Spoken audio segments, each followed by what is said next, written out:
మంత్రివర్గ సమావేశంలో చర్చకు వచ్చిన అంశాలపై మంత్రి కాల్వ శ్రీనివాసులు మాట్లాడుతున్నారు. ప్రత్యక్ష ప్రసారం ద్వారా చూద్దాం. నాయుడు గారి అధ్యక్షతన సమావేశమై పలు నిర్ణయాలు తీసుకోవడం జరిగింది. దాంట్లో ప్రధానమైనవి ఆంధ్రప్రదేశ్ రాష్ట్రంలో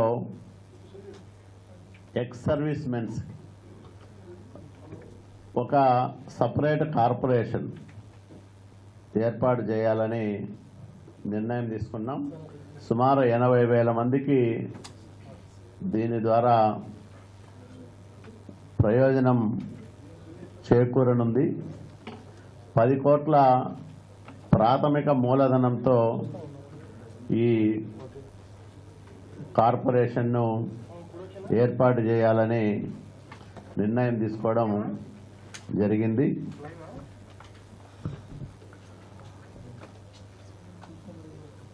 అట్లాగే మరో కార్పొరేషన్ ఆంధ్రప్రదేశ్ రాష్ట్రంలో సహజ వనరులకు కొదవలేదు. అందులోనూ మనకు అందుబాటులో ఉన్న సాంకేతిక పరిజ్ఞానాన్ని వినియోగించుకొని ఇతర రాష్ట్రాలకు కూడా సాంకేతికపరమైన సేవలు అందించేదానికి అంత సామర్థ్యం ఉంది మన దగ్గర. కాబట్టి వీటన్నిటినీ కూడా సద్వినియోగం పరుచుకునే దిశగా ఒక నిర్ణయం తీసుకున్నాం. దాంట్లో భాగంగా AP mineral exploration research and innovation corporation పేరుతో ఒక ప్రత్యేక కార్పొరేషన్ని ఏర్పాటు చేయడానికి ఈరోజు తీర్మానం చేశాం. ఏపీ మెరిక్ పేరుతో ఈ కార్పొరేషను పనిచేస్తుంది. ఏపీ ఎండిసి కొన్ని కార్యక్రమాలు మాత్రమే చేస్తూ ఉంది. ప్రధానంగా ఈ ఎక్స్పోర్ట్ కానీ లేకపోతే కొన్ని ఖనిజాలు వెలికి తీసి అమ్మడం కానీ ఇట్లాంటి కార్యక్రమాలు చాలా పరిమిత స్థాయిలో చేస్తూ ఉంది. కాబట్టి ఈ యాక్టివిటీని రీసెర్చ్ చేయడానికి కానీ ఎక్కడైనా ఖనిజాన్వేషణ, అట్లాగే ఈ ఖనిజాన్వేషణకు ఇతర రాష్ట్రాల్లో మనకు ఏదైనా అగ్రిమెంట్ వస్తే వాళ్లకు ఆ ప్రాజెక్టు రిపోర్ట్స్ తయారు చేసి ఇచ్చే విధంగా సాంకేతికపరమైన సలహాలు సూచనలు ఇవ్వడానికి కానీ ప్రాజెక్ట్ రిపోర్ట్స్ ప్రిపరేషన్కి కానీ ఇది ఎంతగానో దోహదపడుతుంది. ఈ రకంగా మరి ఈ కార్పొరేషన్ను ఏర్పాటు చేయడానికి ఈరోజు నిర్ణయం తీసుకోవడం జరిగింది. అట్లాగే ఈ ఏడాది మార్చి వచ్చేసింది. చాలా గ్రామాల్లో తాగునీటి సమస్య అప్పుడే ప్రారంభమైంది. సాధ్యమైనంత వరకు అన్ని పల్లెలకు, పట్టణాల్లో అన్ని ప్రాంతాలకు రక్షిత మంచినీటిని సరఫరా చేయడానికి అన్ని ఏర్పాట్లు చేశాం. అయినా వేసవిలో ఎదురయ్యే తాగునీటి ఎద్దడిని దృష్టిలో పెట్టుకొని ఎక్కడైనా ట్రాన్స్పోర్ట్ అవసరమైతే ట్యాంకర్ల ద్వారా నీరందించడానికి కానీ, అత్యవసరంగా తాగునీటి పథకాల మరమ్మతులు కానీ వీటికి ఎక్కడా కూడా నిధుల కొరత లేకుండా చూసుకోవాలని ముఖ్యమంత్రి గారు సంబంధిత అధికారులను ఆదేశించడం జరిగింది. తాగునీటి సమస్య తీర్చడానికి అట్లాగే పశుగ్రాస సరఫరాకు ఎక్కడా నిధుల కొరత రానివ్వమని, సాధ్యమైనంత మేరకు రక్షిత మంచినీటిని అన్ని ప్రాంతాలలో సరఫరా చేయడానికి మరి ప్రత్యేకమైన శ్రద్ధాశక్తులు కనపరచాలని సంబంధిత అధికారులకు ఆదేశాలు ఇవ్వడం జరిగింది. అలాగే పసుపు కుంకుమ కింద పెద్ద ఎత్తున మహిళా సంఘాల సభ్యురాలకు సహాయం అందిస్తూ ఉన్నాం. పసుపు కుంకుమ తొలి విడతలో 8,604 కోట్లు విడుదల చేసి 4 దశల్లో అందించడం జరిగింది. అట్లాగే పసుపు కుంకుమ రెండో విడతలో అంటే మొదటి విడతలో 8,54,524 గ్రూపుల్లో ఉండే 86 లక్షల మందికి పసుపు కుంకుమ సహాయం చేస్తే పసుపు కుంకుమ రెండో దశ కింద వచ్చేటప్పటికి 9,63,624 సంఘాల్లో ఉండే 97,94,200 మంది సభ్యులకు 3 దశల్లో 9,794 కోట్ల రూపాయలు అందజేస్తా ఉన్నాం. ఇప్పటికే మొదటి విడత ఒక్కొక్క సభ్యురాలకి 2,500 రూపాయలు వాళ్ళ చేతికి అందింది. మరి 8వ తేదీ మరో 3,500 రూపాయలు జమ చేయబోతా ఉన్నాం. దానికి కూడా నిధుల కొరత ఎక్కడా రాకుండా చూసుకోవాలని ముఖ్యమంత్రి గారు సంబంధిత అధికారులను ఆదేశించడం జరిగింది. అలాగే ఎన్టీఆర్ భరోసా పెన్షన్లు చంద్రబాబు నాయుడు గారు కొత్త రాష్ట్రానికి ముఖ్యమంత్రిగా బాధ్యతలు స్వీకరించే నాటికి వృద్ధులకు వితంతువులకు కేవలం 200 రూపాయలు మాత్రమే నెలకు పెన్షన్ వచ్చేది. దాన్ని ఇప్పుడు 2,000కి చేశాం. అట్లాగే 500 రూపాయలు వచ్చే దివ్యాంగుల పెన్షన్ని 3,000 చేశాం. వీళ్ళే కాకుండా సమాజంలో ప్రభుత్వ సహాయానికి అర్హత ఉన్న వివిధ విభాగాల వారికి కొత్తగా పెన్షన్లు ఇస్తా ఉన్నాం. దాంట్లో భాగంగా ఒంటరి మహిళలకు కొత్తగా ప్రవేశపెట్టిన పెన్షన్లు 1,10,551 మందికి ఈరోజు అందించగలుగుతా ఉన్నాం. మొత్తం మీద 53,73,675 మందికి ఫిబ్రవరి నెలలో 1,135.43 కోట్ల రూపాయలు పంపిణీ చేశాం. ఇదొక చరిత్ర.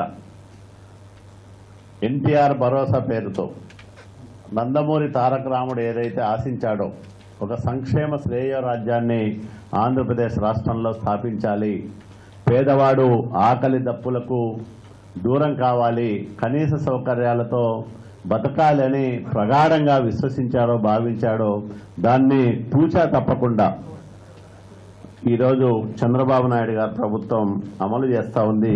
ఆ రకంగా సమాజంలో 53 లక్షల మంది పేదలకు, వికలాంగులకు, అట్లాగే వివిధ కుటుంబాల్లో ఒంటరితనం అనుభవిస్తున్న మహిళలకు కానీ వీళ్ళందరికీ పెన్షన్లు అందజేస్తూ ఉన్నాం. అలాగే అగ్రిగోల్డ్ మీద కూడా చర్చ చేశాం. ఇప్పటికే 250 కోట్ల రూపాయలు అందజేయడం జరిగింది. 10,000 లోపు డిపాజిటర్లందరికీ ఈ మొత్తాన్ని పంపిణీ చేయాలని మరి ఏర్పాట్లు చేస్తూ ఉన్నారు. ఆ కార్యక్రమం మరి రాష్ట్ర వ్యాప్తంగా సాఫీగా జరుగుతూ ఉందని సంబంధిత అధికారులు మంత్రివర్గం దృష్టికి తీసుకురావడం జరిగింది.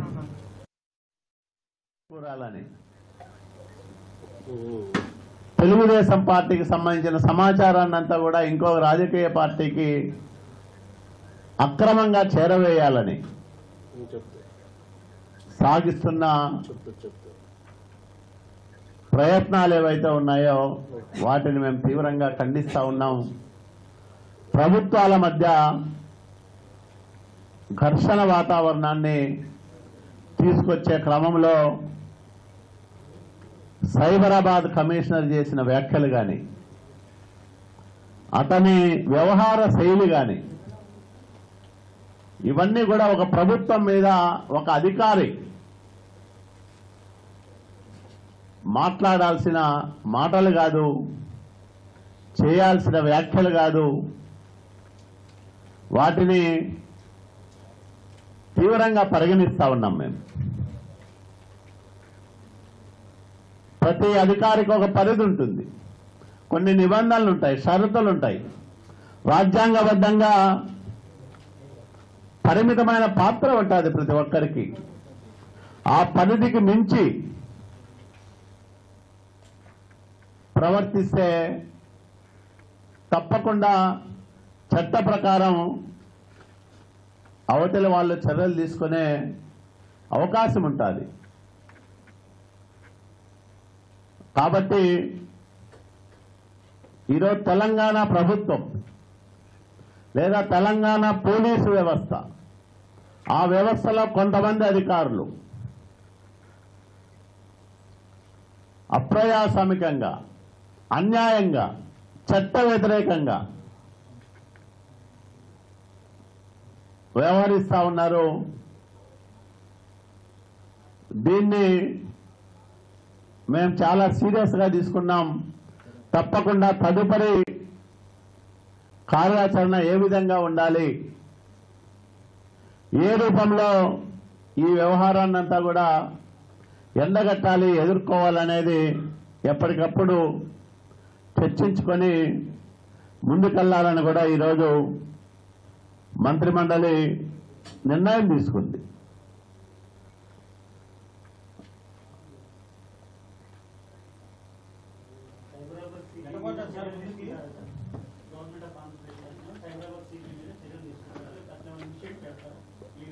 చట్ట ప్రకారం మనకు ఉన్న హక్కులు మనం ఉపయోగించుకుంటాం.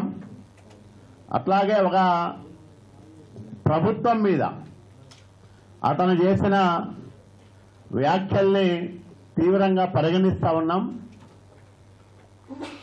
వీటిని ఏ విధంగా ఎదుర్కోవాలి, అట్లాగే ఏ విధంగా తిప్పికొట్టాలనేది కూడా చర్చిస్తా ఉన్నాం. త్వరలోనే మీకు ఆ వివరాలన్నీ కూడా తెలియజేస్తాం.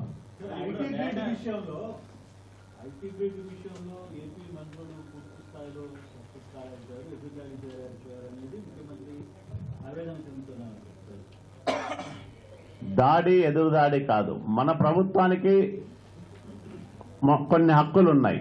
మనది ప్రజాప్రభుత్వం.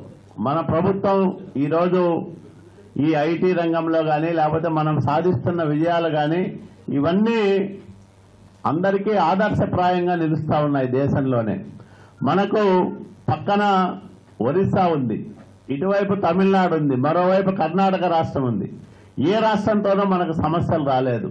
మీరు ఒకసారి గమనిస్తే వరుసగా కావాలని ఒక దురుద్దేశపూర్వకంగా మన మీద బురద జల్లే ప్రయత్నం, మన మీద దుష్ప్రచారం సాగించే ప్రయత్నం, మన దగ్గర ఉన్న కొంతమంది రాజకీయ నాయకుల్ని చెప్పు చేతుల్లో పెట్టుకొని వాళ్ళు చేసిన నేరాలు ఘోరాలు వీటన్నిటినీ దృష్టిలో పెట్టుకొని వాళ్ళైతే అణిగిమణిగి ఉంటారని ఒక రాజకీయ కుట్ర చేయడం ఒక రాష్ట్రం మీద, ఇవన్నీ మనం కళ్ళారా చూస్తా ఉన్నాం. కాబట్టి వీటన్నిటినీ సమర్థంగా ఎదుర్కొంటా ఉన్నాం. ఇంకా చట్టపరంగా మనకు లభించిన అవకాశాలని సద్వినియోగం చేసుకొని ఏ విధంగా గట్టిగా బుద్ధి చెప్పాలని కూడా మేము ఆలోచన చేస్తా ఉన్నాం. మీరు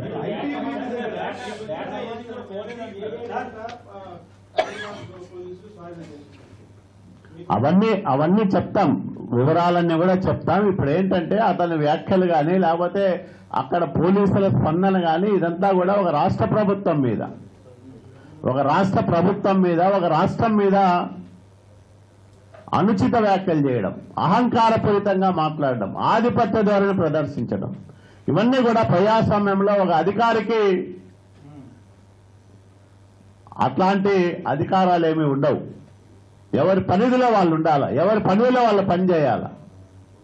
ఇష్టం వచ్చినట్లు మాట్లాడడం, ఇష్టం వచ్చినట్లు చేయడం, ఇవన్నీ కూడా ఇది భారతదేశంలో ఎవరికైనా ఎక్కడైనా పోయి వ్యాపారాలు చేసుకోవచ్చు, సంస్థలు పెట్టుకోవచ్చు, భూములు కొనొచ్చు. ఈరోజు చూస్తా ఉన్నాం హైదరాబాద్ నగరంలో తెలుగుదేశం పార్టీ మద్దతుదారుల మీద ఏ విధంగా దాడులు చేస్తా ఉన్నారు, ఏ విధంగా ఇబ్బందులు పెడతా ఉన్నారు, అన్నీ చూస్తా ఉన్నాం. కాబట్టి ఎవరో భయపడితే తాటాకు చప్పళ్లకు భయపడే మనిషి చంద్రబాబు నాయుడు గారు కాదు. అట్లాగే ఈ రాష్ట్ర ప్రయోజనాలను దెబ్బతీయాలని ఎవరు ప్రయత్నించినా వాళ్ళ కుట్రల్ని ప్రజాక్షేత్రంలో బలంగా ఎండగడతాం.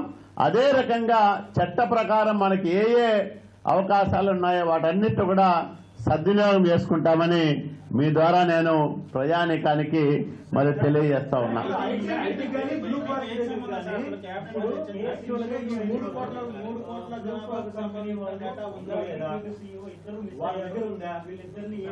ఇప్పుడు మీరిక్కడ తేడా గమనించడంలే. నేను సంస్థల గురించో లేకపోతే వ్యక్తుల గురించో మాట్లాడడం. ఇక్కడ గవర్నమెంట్ ఇది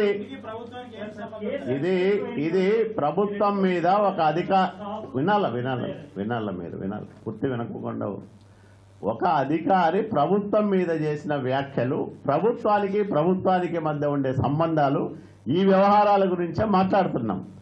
ఈ మొత్తము ఆ డేటా చోరీ ఏ విధంగా జరిగింది అదంతా కూడా మళ్ళీ మాట్లాడుకుందాం. అది సపరేట్ ఎపిసోడ్. జరిగిందా లేదా అనే సాక్షి దినపత్రిక ఏం జరిగిందనే త్వరలో అన్ని కూడా వెల్లడిస్తాము. Thank you.